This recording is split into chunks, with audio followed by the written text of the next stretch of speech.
Marutaah.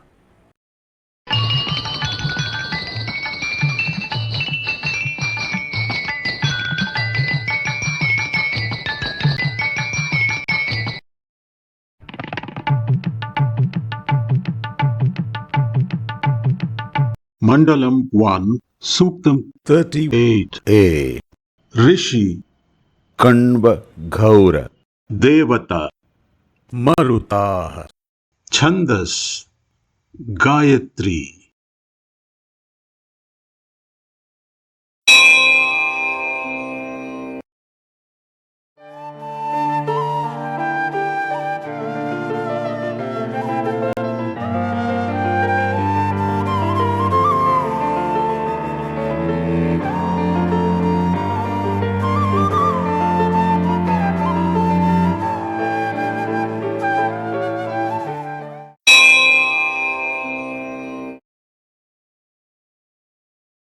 Mandalam 1, Suktam 38, Rik 1.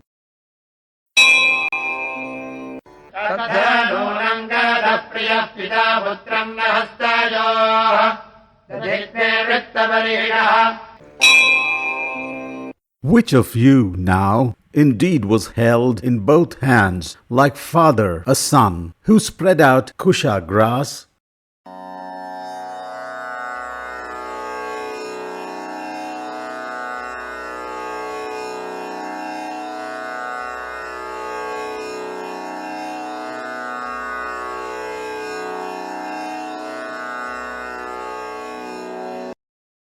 Maruts, agents of disruptive and transformative action.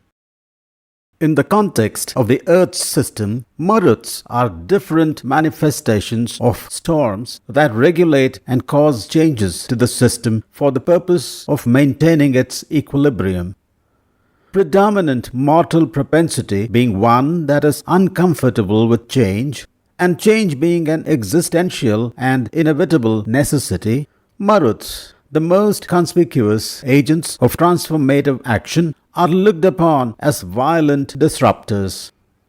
It stands to reason that the intensity of disruption experienced by mortals varies and spans a range of possibilities that can be expressed as a standard distribution curve. There are two ways that the presence of a point on the curve representing a measure of the intensity of disruption and the associated mortal collective experiencing this intensity can be explained. One would be that it is entirely based on chance that a particular set of mortals are affected with a particular measure of intensity. The other is that it is so according to the script of existence enforced by the mechanism of karma. If the Maruts were to be imaginary personified individuals, then they become the dispensers of karmic justice, doling out high-intensity disruptions where due and caring for like a father does to his son where it demands. Those earmarked for the latter treatment are said to be the ones who spread out kusha grass seeds for the gods, which is an allegory for living according to the rule of dharma. In a script-driven existence, the dharma-karma mechanism itself becomes a scripted agent to accomplish change, while in a chance-driven existence, it is very dynamic and is itself subject to change.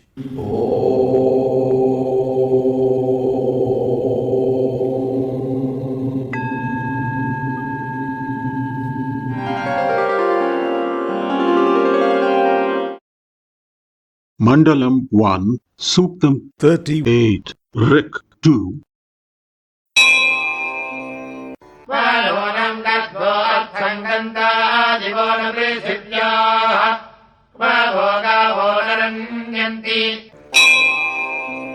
Where now? What is your purpose? That you may come from earth, from heaven? Where are you rejoiced like cows?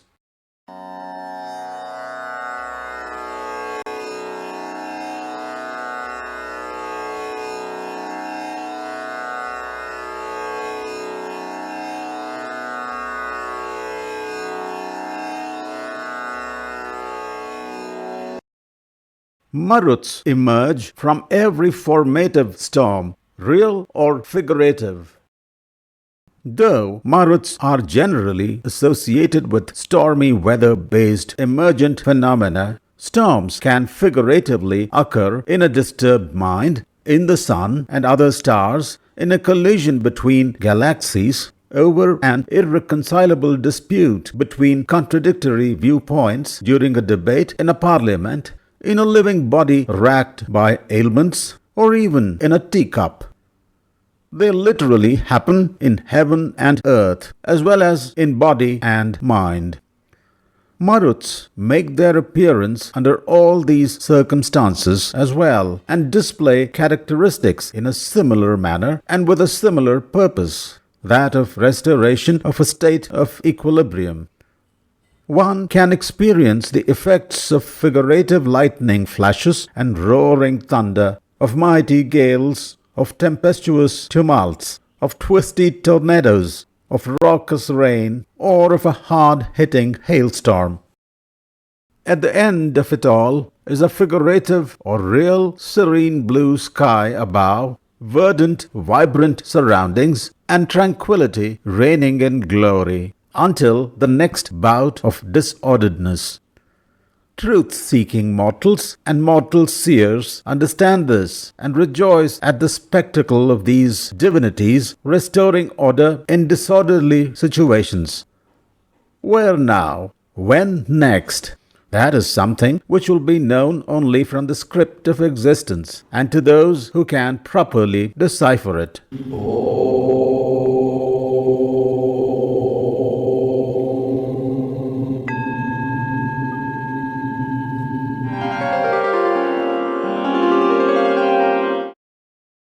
Mandalam 1, Suktam 38, Rik 3.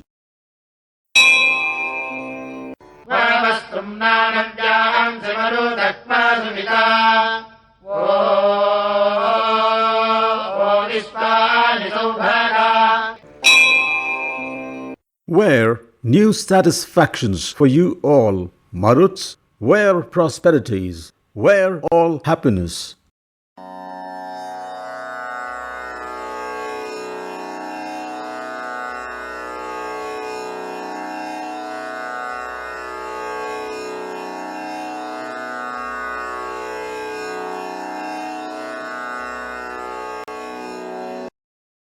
Gods can do no wrong, ever.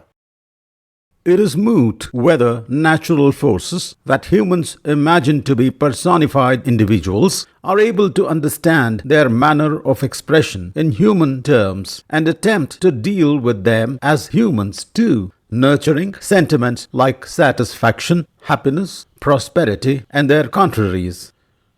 Their propensity is to act on the impulse provided at a given situation and time and in the same manner every time.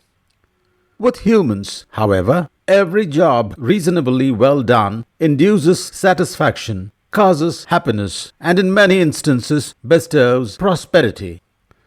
As an outcome of the human attempt to deal with natural forces as personified individuals, identifying them generically as gods, immortals, or divinities, and assigning them names that in most cases describe their expressed peculiarities that the humans are privy to, they expect such imagined individuals too to experience the sentiments that humans do. The gods, or even demons for that matter, always do a good job and without exception. By definition, they can do no wrong, ever. It is this very trait of theirs that makes them to be categorized as gods, immortals, or divinities. This would mean that they find satisfaction, happiness, and prosperity every time they express themselves. The verse appears to have been framed to express this idea and indirectly the fact that these are human propensities that are reflected off the personified natural forces.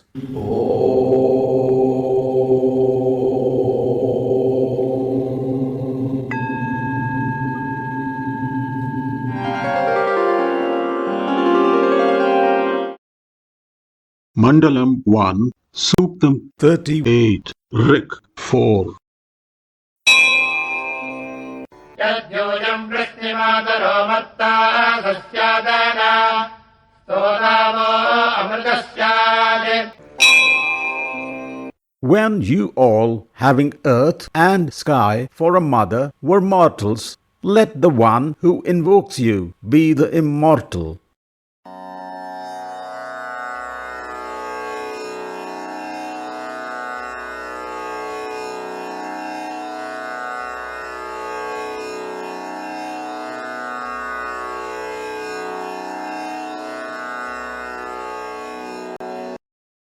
The emergent, short-lived demigods, Maruts. One of the characteristic traits of the emergent forces, personified and called Maruts, is the roar of thunder, itself an emergent phenomenon, being an aftermath of lightning, which is caused by the exchange of electric charge between the clouds in the sky and the earth. The root Prishni denotes earth, while the root Prishni denotes light, their pronunciation being almost similar.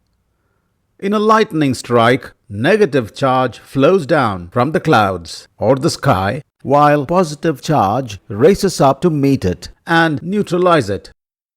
Together, these charge flows appear as lightning. The Maruts can then be deemed to be emerging from both the sky and the earth, or having either of them or both as their mothers.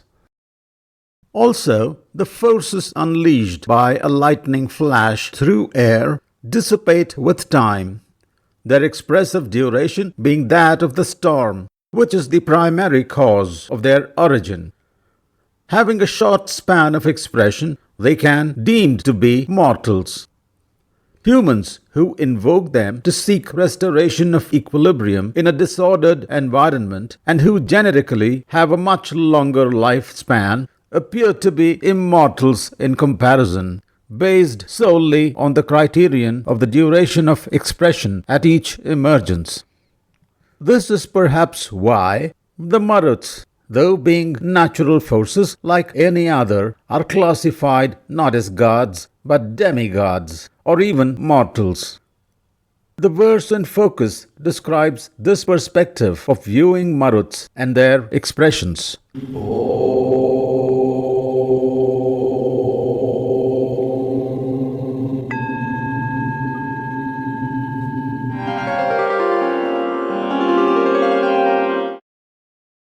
Mandalam 1, Suktam 38, Rik 5.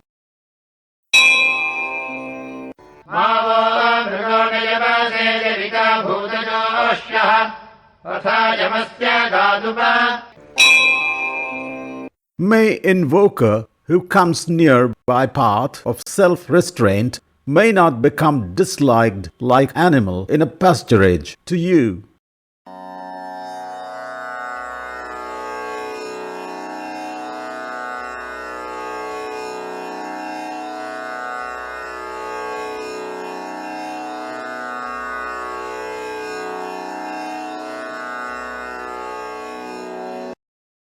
Maruts, the aggressive order enforcers. Ignorance fosters fear, and fear eclipses the power of reasoning, leading to destruction. Knowledge and wisdom together, on the other hand, promote fearlessness and self-restraint, enhances the power of reasoning, and propels the one so endowed towards contentment, acceptance, and bliss. The phrase animal in a pasturage appears to describe a mortal who goes through the motions of living for its sake, is devoid of knowledge and wisdom, and navigates life on the basis of fear rather than reason, and hence disturbs existential order. It is far easier denigrating a member of another species for a misdeed rather than a fellow human, for an indulgence to the contrary can have serious repercussions. This seems to be the assumption and tactic adopted in using the mentioned phrase in the verse. The one who is wise and understands the nature of Maruts and their role that is as important as that of any other natural force in the scheme of existence extols and celebrates them. As natural forces are considered to be the enforcers of order in existence, the target of the order enforcers need to be those whose actions are detrimental to orderliness, and those without self-restraint fit that bill. This reasoning explains the logic expressed in the verse of an invoker with self-restraint not being treated like an animal in a pasturage by the Maruts, with the animal without self-restraint becoming a dispensable commodity for the purpose of restoring order and not the invoker.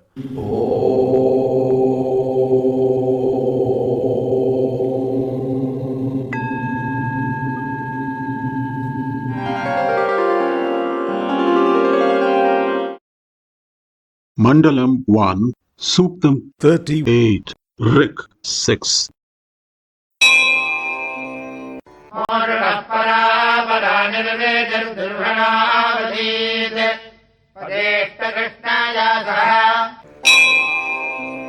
May not remote or proximate destruction well crush us. May it together with desire perish.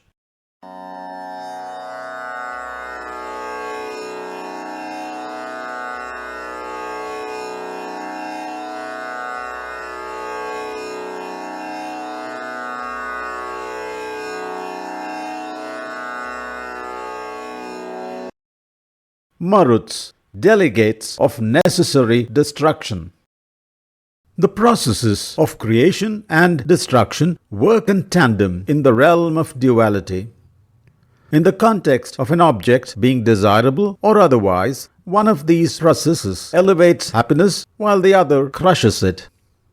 The state of equanimity, if achieved, saves us this roller coaster ride through mental states and their corresponding backlash on the state of our body. That destruction is an inevitability is the primary and most profound truth that duality teaches us, and is also one that is not easily accepted by mortals who are born into and live by the norms of duality. Maruts are agents of necessary destruction that makes the universe tick as it does. The wise understand this and also know that it is desire that forces us to be in denial of acknowledging the ephemerality of things. The denial of desire leading to acceptance transforms the experience of ephemerality to one of eternality. Destructions happening around all the time, remotely or in proximity, no longer affect us, as also creations, both being recognized as essential and equally important elements of existence. The benedictory expression in the verse, "May desire perish," allows for the possibility of the act of crushing desire in mortals also being impelled by natural forces and time, with the mortals themselves having little or no say in it.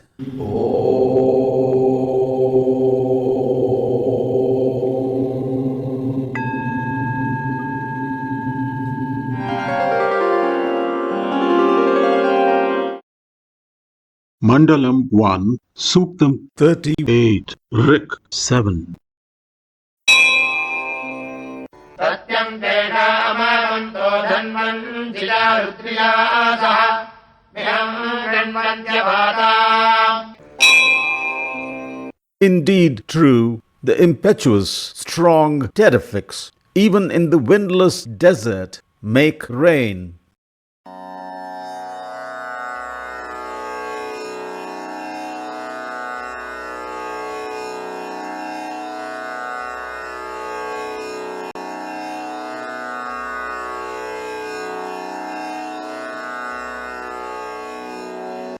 Maruts can transform a desert into a garden.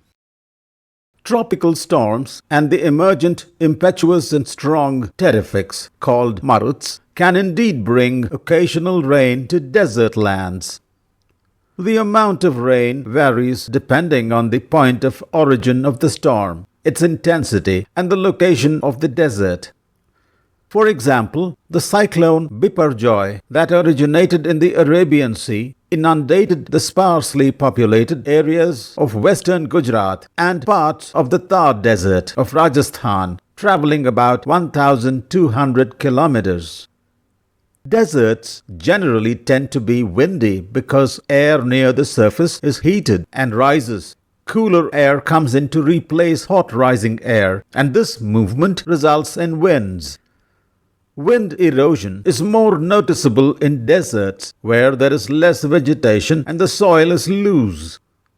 However, some deserts may have much less wind than others, particularly those located in the higher temperate and frigid zones of the earth.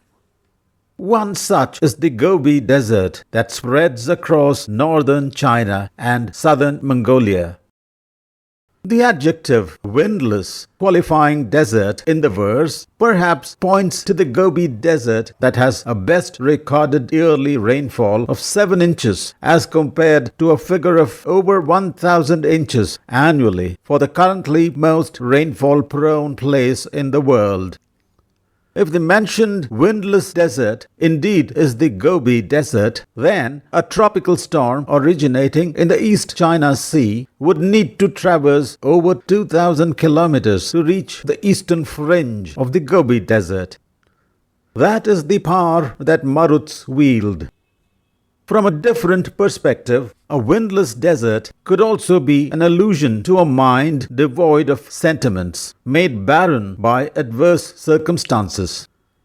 The power and penchant of the Maruts for changing situations unexpectedly in the form of a thought storm can make sentiments to rain upon such a mind in a fierce and dramatic manner when none is anticipated and transform it to a blooming garden.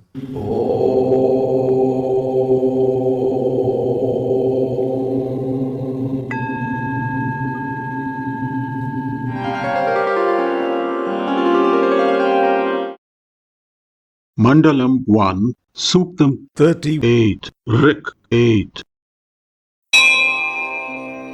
वास्वेव विद्युन्मीवादिवत्सन्नमादासी भक्ति यदेषाम् वृष्टिरसर्जि. When rain is poured forth, lightning roars, like the mooing cow mother, as if following its offspring.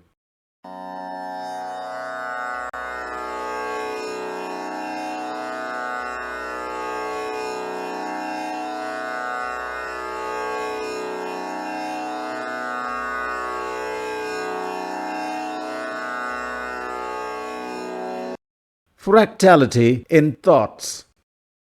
As stated earlier as well, the repeated use of a cow as a metaphor in the context of almost every natural phenomenon indicates the importance of this life form to the society that thrived at the time of the composition of Vedic hymns. It may have been a pastoral one, prompting composers to use an object that represented the foundation of their wealth, security, and support. It was their truth. When a thing is created on the basis of a principle, the created thing, whether real or abstract, can be considered an offspring of this principle, which figuratively follows it wherever the thing happens to go. The thing is recognized, acknowledged, and interacted with upon the premise of the character, nature, and attributes of the principle. In a manner of speech, the principle provides protection to its offspring. Rain in this verse is described as the offspring of the Maruts, who follow a downpour roaring as a cow follows its calf mooing to protect it from adversities. Perhaps the tendency to think on fractal lines and look for similar patterns in all manner of happenings in existence is an innate trait present in the thought processes of mortals created in a fractal universe that we inhabit.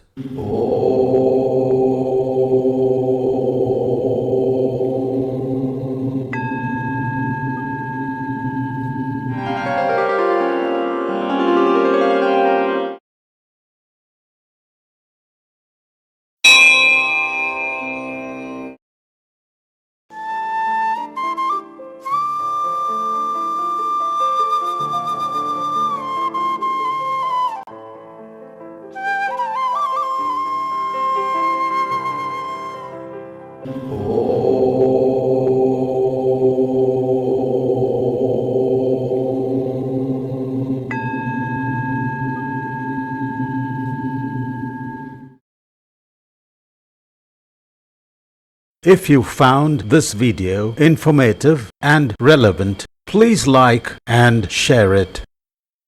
If you would like to see more such videos in this ongoing series, please do subscribe to the channel. Thank you for viewing.